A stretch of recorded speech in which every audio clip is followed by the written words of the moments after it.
So this letter says, "Hello Morgans. My name is Luke. I am 17 years old and I live just outside Winnipeg, Manitoba, Canada. Your channel has been a nightly staple for me and my dad for about a year and a half.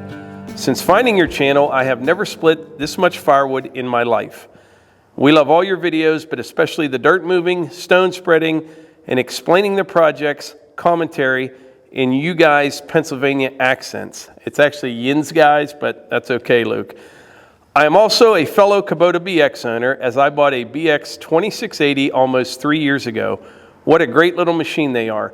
This spring, I have gone almost full-time into my landscaping business. I just purchased a 2014 Ford F-150 and equipment trailer with the hopes to buy a track skid steer in the near future. The license plate I have sent is off the first truck I ever did any landscaping with.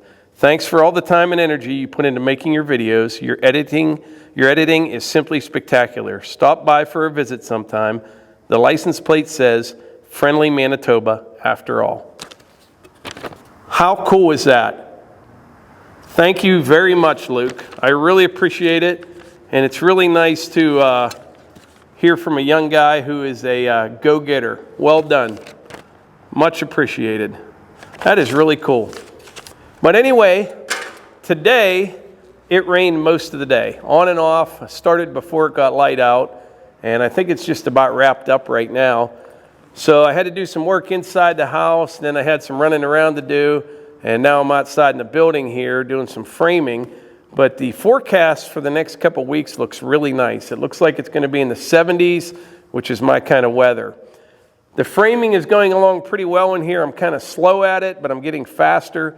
It's like anything else. If you don't do it every day, it takes some time to kind of remember old tricks and pick up on some new things. But things are going well. Everything is square and plumb and coming along nicely, just not as fast as I would like. So when I'm out here working, every once in a while, you got to check your phone, look at your emails or whatever.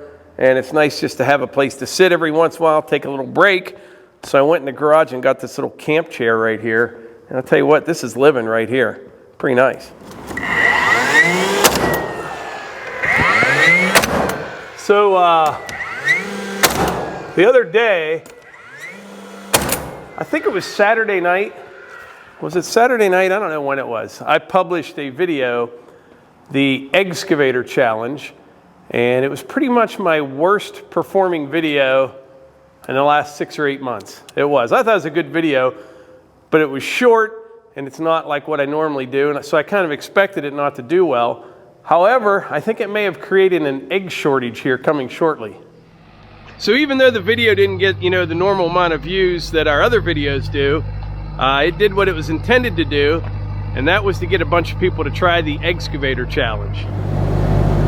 So in the last couple days, I've seen at least 10 or 12. By the way, that's how much rain we got today. But in the last couple days, I've seen at least 10 or 12 different channels that have done the Eggxcavator challenge. Now what I want to show you here is the other day I used a 18-inch bucket on this Kubota KX57, and the thumb met up with the tooth on the 18-inch bucket.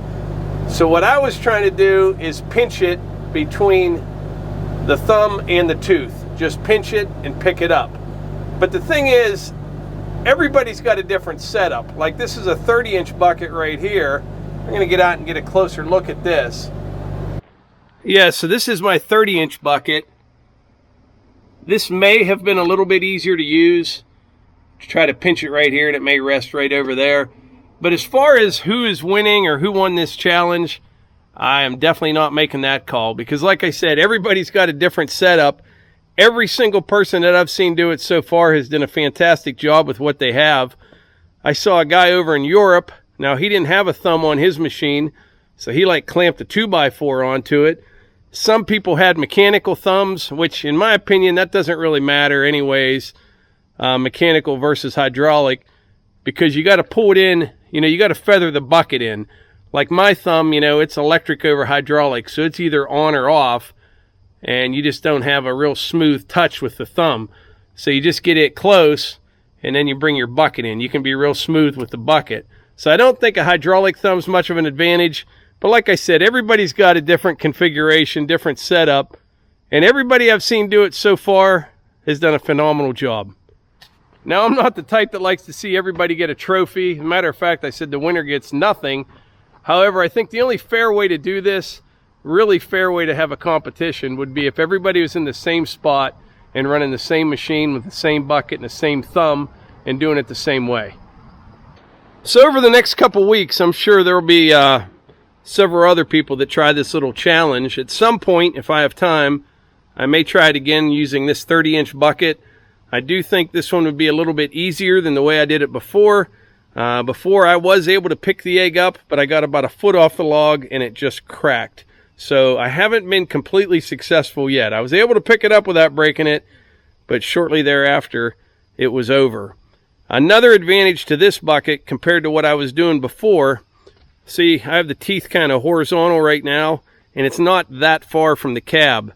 When I'm using the 18-inch bucket, you know, you kind of got to do it like this. These teeth, to do that, are like out here. And to tell you the truth, I can hardly see that far.